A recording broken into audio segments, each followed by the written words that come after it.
Seja bem-vindo. Deus te abençoe.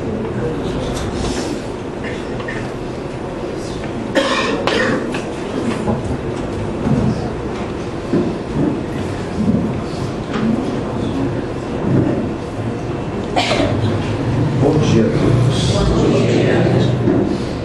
Muito bom que a gente esteja aqui, nos ajudando,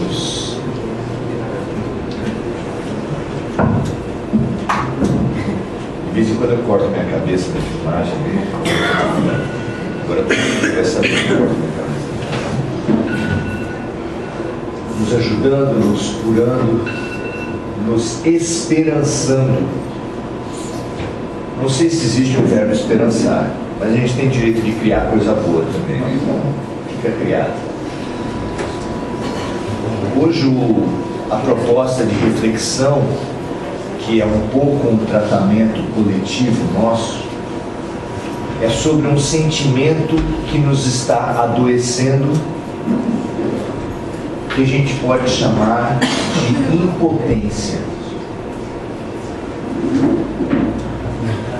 É muito comum que a gente, diante dos fatos da vida, dos problemas que se avolumam, que a gente se sinta incapaz, que a gente acha que não vai dar conta. Até porque tem umas vozezinhas de obsessores, encarnados e desencarnados, que gostam de chegar pra gente e falar, não vai dar certo. Mal você começa, alguém já fala, você não é capaz. Não falta gente para nos colocar para baixo, não faltam notícias, muito menos. E entre todas as impotências, talvez a que mais mexa com a gente seja a nossa impotência frente a outra pessoa querida.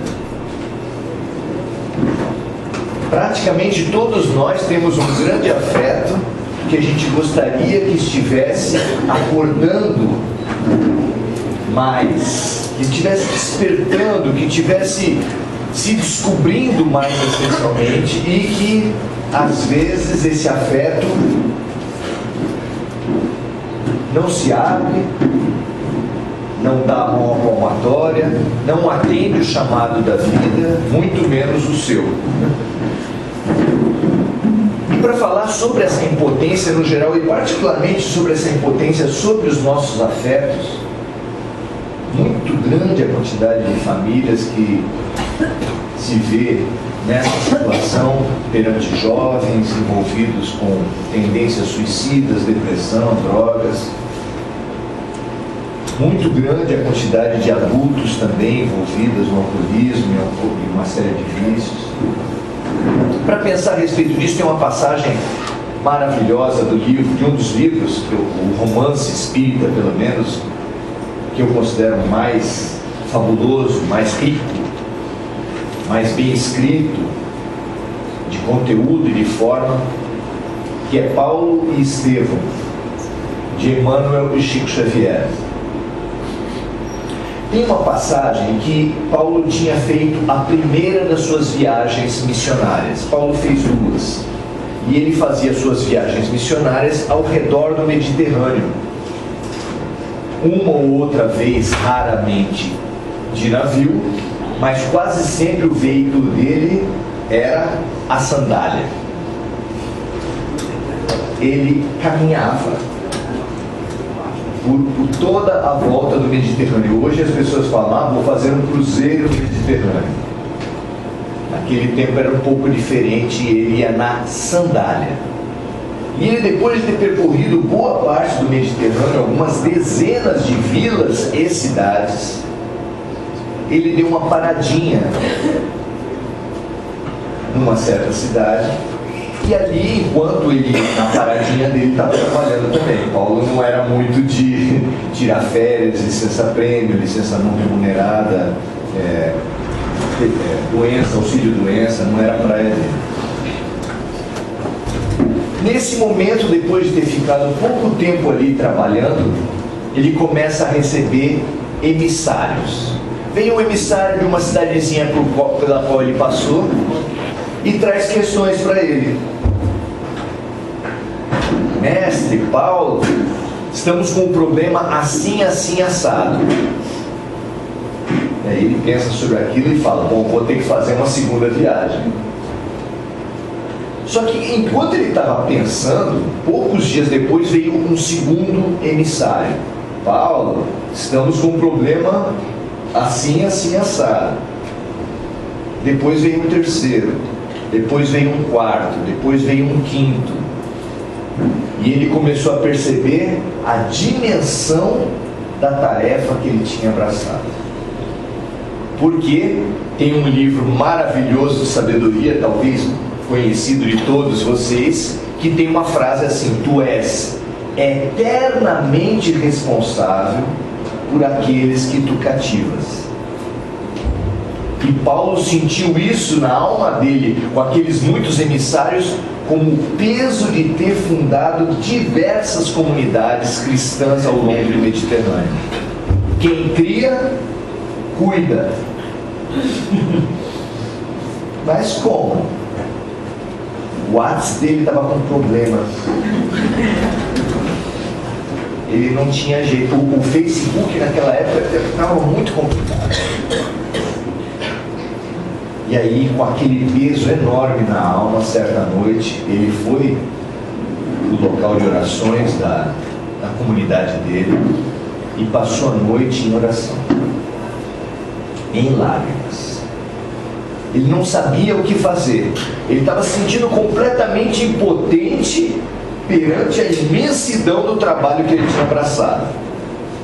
Paulo é tão importante que se ele não tivesse feito esse trabalho, provavelmente o cristianismo não teria chegado até nós. O apóstolo dos gentios estaria cercado, estaria fechado o cristianismo só entre o judaísmo. E eu não sei se você conhece, se você tiver algum amigo judeu tradicional, ele vai te falar, sabe o quê?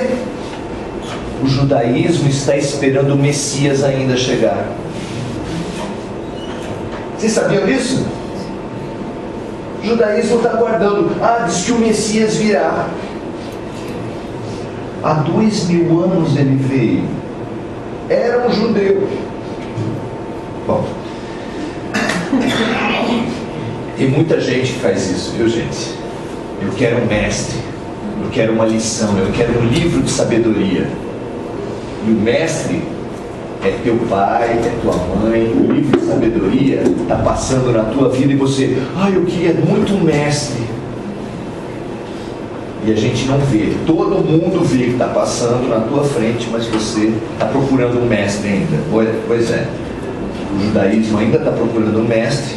E Paulo, um judeu tradicional, foi o incumbido por Jesus, foi chamado por Jesus às portas de Damasco para fazer esse trabalho da libertação do cristianismo em relação ao judaísmo.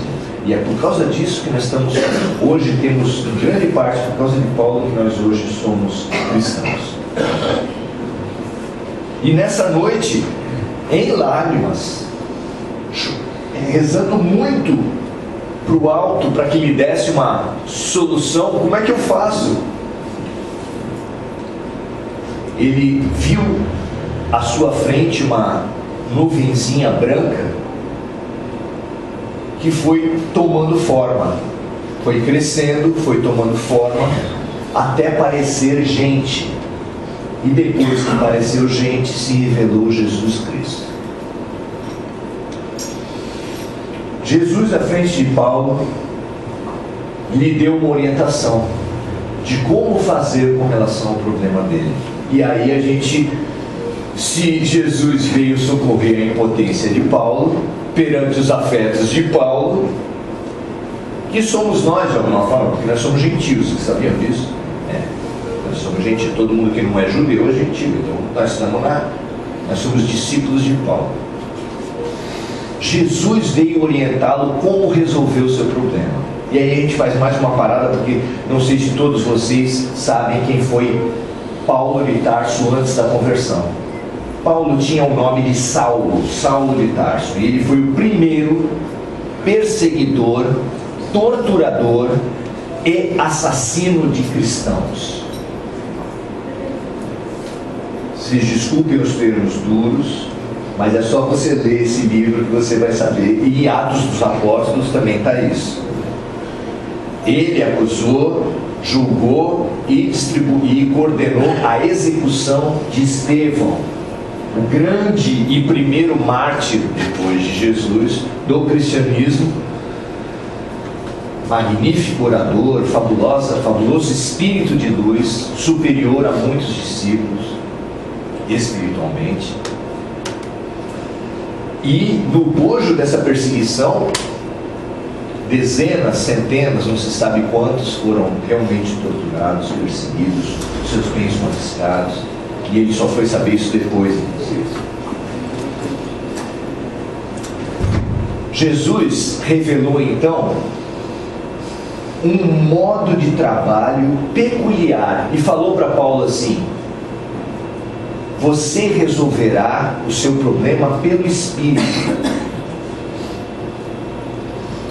Ele estava querendo uma resposta assim um pouco mais clara, sabe como é que é? Ele pensou, fez essa cara que nós estamos também, provavelmente. Como assim? Aí ele falou assim: você escreverá cartas, e as suas cartas para as comunidades vão circular entre elas, vão ser copiadas, e você vai perceber que quando você pensa que está resolvendo o problema de uma, você está resolvendo o problema de várias. Não tinha WhatsApp, não tinha Face, mas tinha a carta. E ele usou isso. E hoje você vai nos evangelhos e vê luminosas cartas de Paulo e fala: isso aqui é para mim. Isso aqui é para mim, ele fez agora. Ainda que eu falasse a linguagem dos anjos, se eu não tivesse amor, eu nada seria. Esse é o poema mais lindo de amor, acho que existe nos evangelhos. Certamente foi ditado como? Como assim pode ser o mais lindo poema de amor se grande parte do evangelho foi falado por Jesus? Paulo é superior a Jesus? Aí é que eu vou explicar para você. Formou-se um sistema de trabalho para fazer as cartas, e as cartas foram feitas pelo seguinte sistema. Disse Jesus diretamente para Paulo: eu te darei para um intermediário, e esse intermediário fará chegar a você as cartas, a solução dos problemas das igrejas. Vocês estão entendendo? Tem gente que fala que mediunidade foi criada por Kardec. Tá bom, então deixa pra lá, deixa na ilusão, coitadinho. Mas sabe quem era o intermediário? Quem não leu o livro vai se surpreender. O intermediário que Jesus colocou entre ele e Paulo chamava-se Estevão. E foi esse trabalho de reconciliação no trabalho que fez o Evangelho chegar até nós. Então estabeleceu-se uma corrente de trabalho, onde Jesus, que é considerado o médium de Deus, trouxe, através de Estevão, para Paulo, as informações básicas para ele poder, a orientação básica para ele poder trabalhar. E ele sempre se fazia cercar de amigos. Se você ler uma carta de Paulo, você vai falar: Paulo, apóstolo dos gentios, ou discípulo de Jesus, ao lado de fulano, ciclano e beltrano. Ele está sempre cercado de gente. Por quê? Porque outros também são médiums, e o médium nem sempre tem a melhor intuição. E aí ele resolveu fazer um sistema de trabalho coletivo. Então era coletivo na vertical e coletivo na horizontal. É lindo você pensar a respeito disso. E isso traz dicas para todos nós. Lembra do nosso tema? A nossa impotência com relação aos nossos queridos, a nossa impotência frente aos problemas do mundo no geral. Como é que a gente resolve isso, gente? Uma noite, um tempo, um segundo que você fizer em oração, vai aparecer uma nuvenzinha na tua frente. Você pode não ter mediunidade para enxergar, mas vai aparecer. E essa nuvenzinha pode não ser a figura excelsa do nosso mestre diretamente, mas a figura que está sempre ao alcance de uma oração na vida de todos nós chama-se, é o nosso Estevão, nosso representante de Jesus na sua vida, é o seu anjo de guarda, o seu Espírito protetor. Todos nós temos um Estevão nas nossas vidas.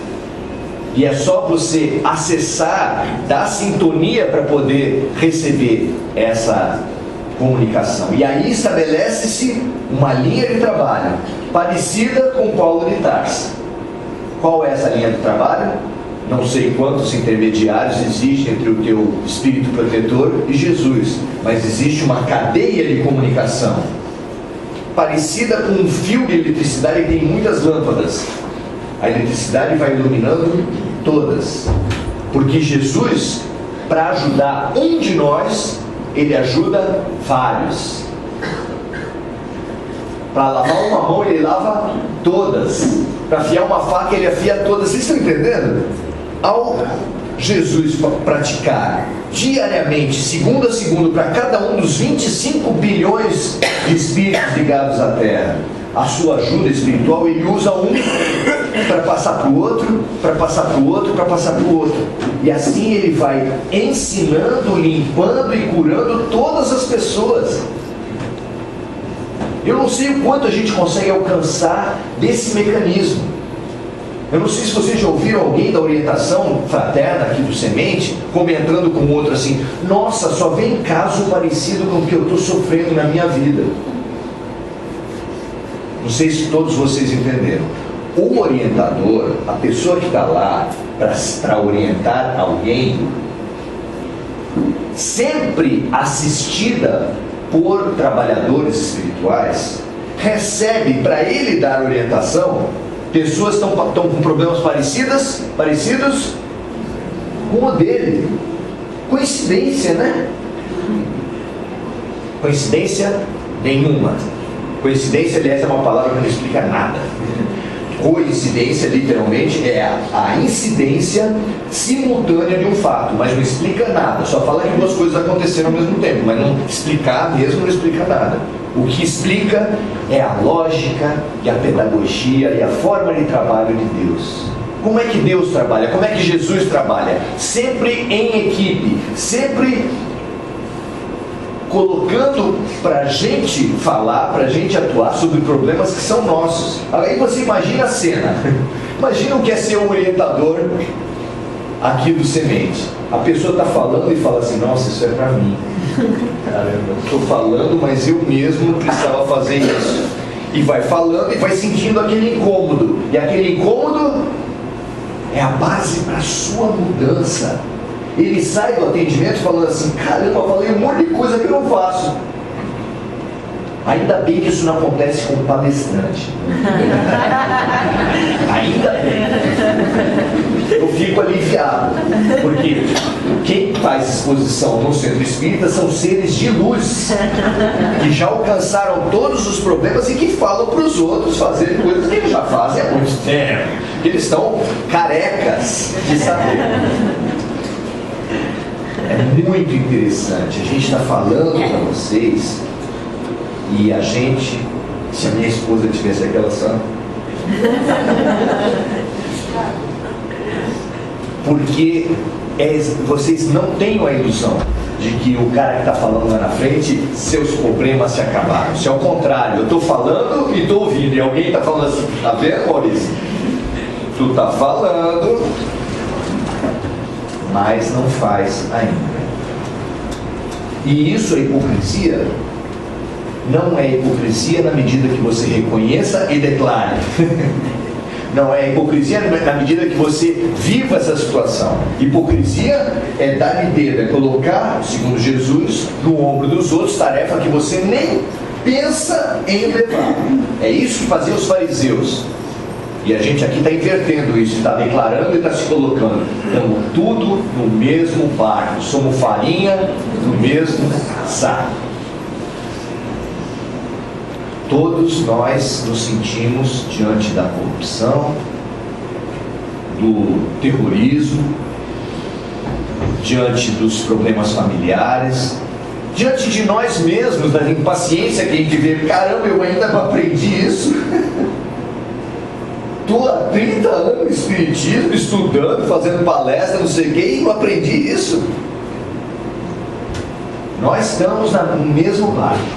Então, a nossa impotência, ela se resolve com uma figura que a gente fez essa palestra, está fazendo essa palestra em função do capítulo desse livro, Os Filhos Pródigos, em que a gente selecionou uma imagem, uma figura que Jesus usa para falar disso que nós estamos falando, para falar do papel, da engrenagem, do mecanismo através do qual a justiça, a beleza, a luz de Deus chega até nós.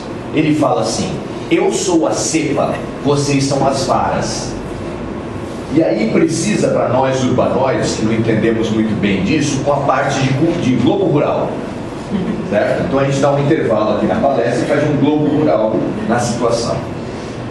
A cepa, bom, isso tudo faz parte da cultura da videira, tá? A videira, a árvore da uva e consequentemente que produz o vinho.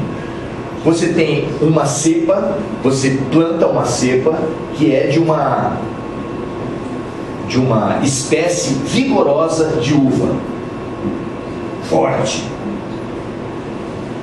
Depois, se você quer dar características especiais para a sua produção, ela está falando que sim ali, tem um consultor do Globo Rural que depois ela vai ver. Se você quer dar características especiais, porque vocês devem saber, pelo tanto de vinho que tem, quantos tipos de uva tem. Bom, daí você quer dar uma característica especial para a sua videira, você faz um enxerto, é um processo de enxertia, onde você coloca uma vara, isso para usar a expressão bem do Evangelho, né? Você coloca uma vara, enxerta na cepa, naquela base forte, e a produção de uva vai ser uma mistura, vai ter mais características da vara, mas vai ser uma mistura com aquela cepa. Fechou o globo rural. Jesus falou: eu sou a cepa, vocês são as varas. E a fala dele é vigorosa. Sem mim, a vara... O que adianta uma vara? O que você faz com uma vara se não colocar na cepa? Ele mesmo diz: vai ser lançado ao fogo e de nada serve. Olha a beleza que tem disso. A cepa respeita integralmente as características da vara. E ela fala assim: se nós nos unirmos, nós vamos ter uma larga produção, uma bela produção, uma mistura entre nós e, se nós somos a vara e ele é a cepa, a produção de nós com Jesus vai ser uma mistura entre nós e Jesus. Tá certo? Pois e nossos filhos. Porque Jesus, a cepa, já é uma mistura entre ele e a terra, entre ele, tudo está integrado. A gente não entende isso?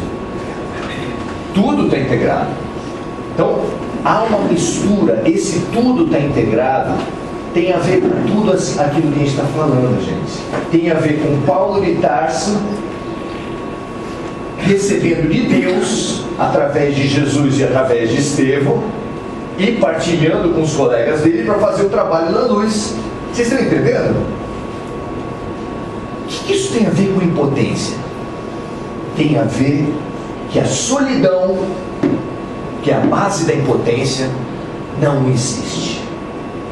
A solidão é uma ilusão humana. Quem está sozinho? Quem pode dizer que está sozinho nesse mundo de Deus? Ah, eu estou sozinho. Quem? Quem? Nem o criminoso, gente. Você assiste o Datena, o repórter pergunta lá: por que o senhor escolheu essa mulher para estuprar? E ele fala: uma vozinha na minha cabeça falou: pega essa. Ninguém está sozinho. Eu não estou falando só da luz, não. Nós sempre estamos acompanhados, mas vocês já deduziram que a gente pode estar bem ou mal acompanhado. E é aí que aqueles de vocês estavam falando assim: se a gente é sempre integrado com uma vontade maior, e a nossa vontade não tem nada a ver? A nossa liberdade onde está? E a minha dignidade de conduzir a minha vida onde está? Qual é a minha margem de decisão? Quase nada do conteúdo do que a gente faz é exclusivamente da gente. É sempre uma mistura da cepa com as varas, seja para o bem, seja para o mal. Mas tem uma decisão que é só tua, uma decisão que é só nossa, e que dessa depende todo o resto, que é a sintonia que você vai estabelecer. Nem a cepa, nem a vara na produção de vinhos toma propriamente decisões. As decisões são do vinicultor, são do produtor de uva, claro. Então a metáfora aí não fica perfeita, porque você não vai ver uma vara falando assim: eu quero aquela cepa, uma cepa falando que eu quero aquela vara. Mas na vida da gente, você escolhe a enxertia que você vai fazer. Todo dia, a todo momento. O que você acha disso? Então, em primeiro lugar, saber que você nunca está sozinho. Então, se a solidão é a base da impotência, a impotência é uma criação humana. Nós somos, muito pelo contrário, nós somos poderosos. Muito poderosos. Ai, Maurício, de onde você tirou isso? Bom, duas passagens. Primeiro, Jesus falando para os discípulos assim: vocês farão tudo o que eu fiz e mais. Quem aqui já imaginou fazer mais do que Jesus Cristo? Levanta a mão. A gente já liga para a ambulância, já pega, já vai.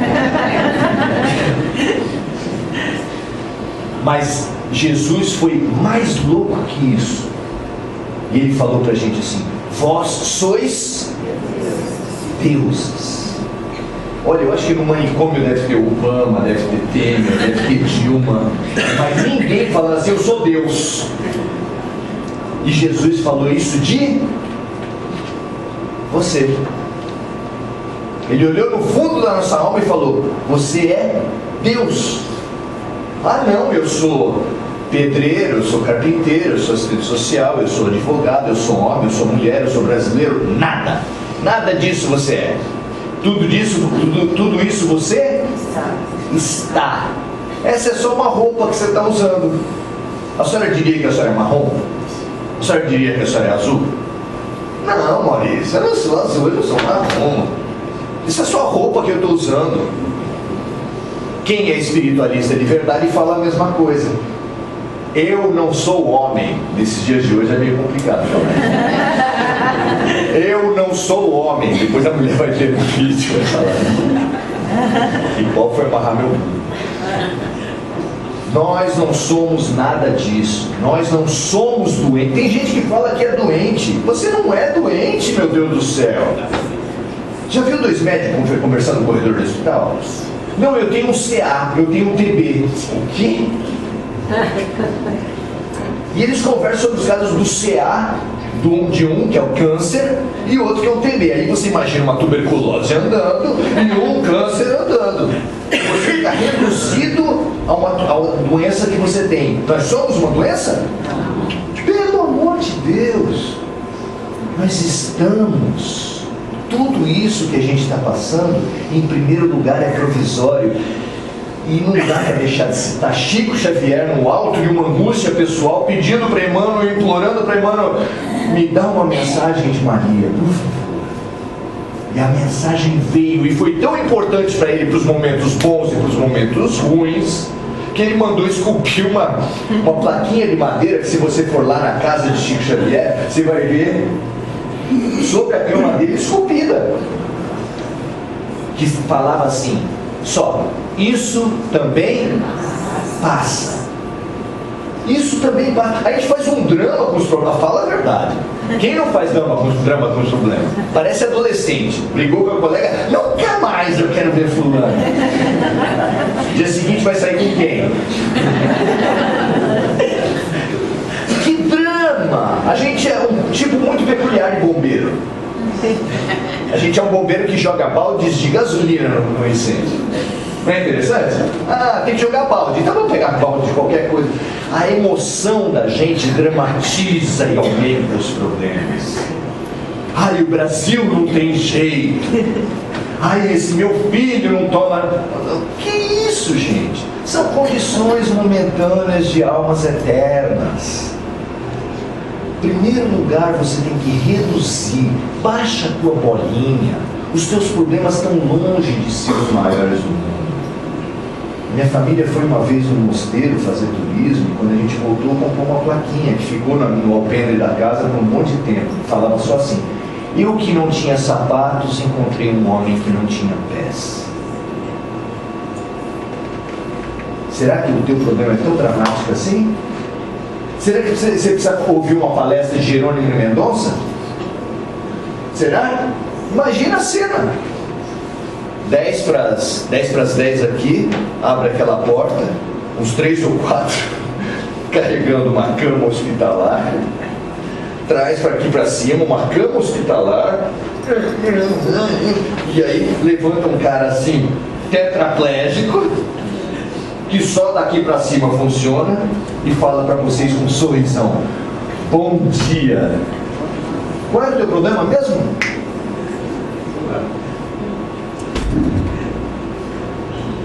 Então, em primeiro lugar, baixar a bola.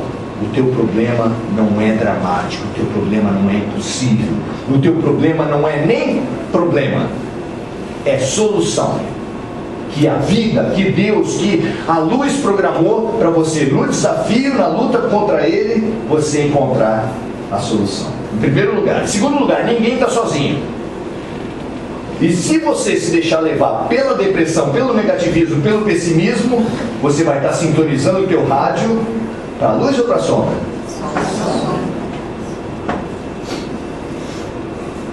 Então, em terceiro lugar, vigia o teu pensamento e ora. Porque quando você fizer isso, você vai estar fazendo a tua parceria, determinando quem vai estar do teu lado. Diga-me com o que pensas e o que sentes, eu te direi com quem andas e eu te direi quem és.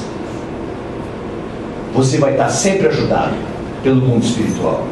Se você entrar em depressão, se você entrar em descrédito, se você não aceitar as coisas da vida como solução para a tua vida, a tua ajuda, entre aspas, será para se afundar mais rápido.